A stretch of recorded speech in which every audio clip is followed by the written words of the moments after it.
Hi, I'm Renee Carey. Welcome to Faith Bible College in Norfolk, Virginia, home of the world's largest naval base and very hot and sticky summers. In our finest presentation for today for our Solo Librarians, the F part of finest stands for faculty engagement. The things that I'm going to discuss are not new or revolutionary, but I'm hoping to encourage you to see our faculty members as people who can really help us with our jobs. C, communicate with your faculty. It seems like a no-brainer to say that, and at the same time it takes time and energy, and sometimes we just forget to put that as a priority, but I think it should be. An example of this in my life has been the recent conversation on the listserv about the Right Now media. I know of the Right Now media because of church, but I wasn't sure whether it's something that we should use at the school or not, so I sent an email out to the faculty and said, hey, if that's something that, should we consider this for our library? Would you use it? Not would you like it, but would you use it? Different question. And with the responses that I got back, I felt like it wasn't at this time something that they were interested in or something that I should spend my time looking into further or spending our money on. So I put that on the back burner to reconsider at another time. Harness, H, their expertise. You've all gotten donated books that have come in, and you've got your criteria for things that, I'll take these, but I won't take these. But sometimes there are books that are a little bit outside your guidelines, and they look good, and you just have a hard time parting with them.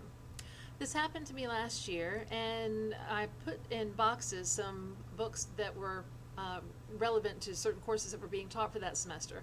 So when the faculty members came by to say hi to me in the library, I said, hey, could you guys look through these books and see if y'all think these are ones that could benefit our library, that you'd ask the students or allow the students to use for your courses? And in 5 or 10 minutes, they went through these boxes and made decisions that would have taken me hours to make. And I felt like I had a good product at the end. I felt confident that these were the ones that should be used in our library. And again, it was just a matter of asking them, could you spend a little time looking through? And they were welcome. They were felt good about being able to do so and being able to help. I, inform them of the options that will help them and the students. We all have orientation set up one way or another in our schools.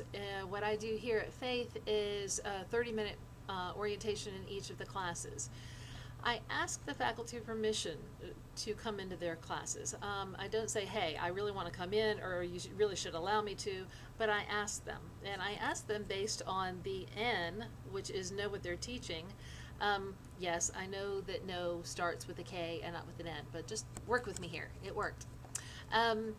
But I look closely at their syllabi and to see what it is that they're teaching, when the assignments are due, what type of assignments they are, what kind of resources they could use. All of these things were taught to me by Nancy Olson and Carol Reed and Jim Mancuso and Jill Botticelli, and they work. It works. The time that I spend on their syllabus to look to see what it is that they're teaching has been a real benefit.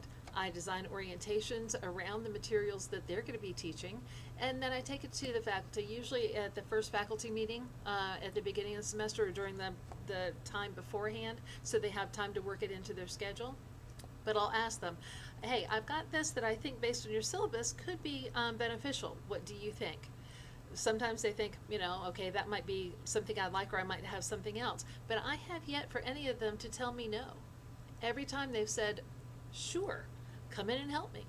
And it's been a good way to be able to be with the students, which I love, but it also builds that relationship with the faculty where I've asked their permission.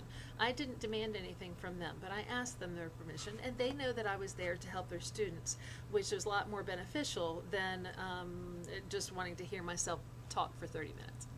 So that is both I and N. Inform them by knowing what it is that they do. Lastly, acknowledge that you appreciate them.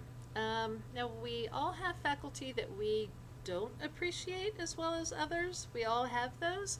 And at the same time, what they do is as hard as what our job is. And so being able to, if a student comes in and says, this really cool thing happened in class, or this professor, da-da-da-da, I'll just take time to write an email to them and say, hey, heard some really good things about you today. I just want to know that your students are paying attention and they like what you do.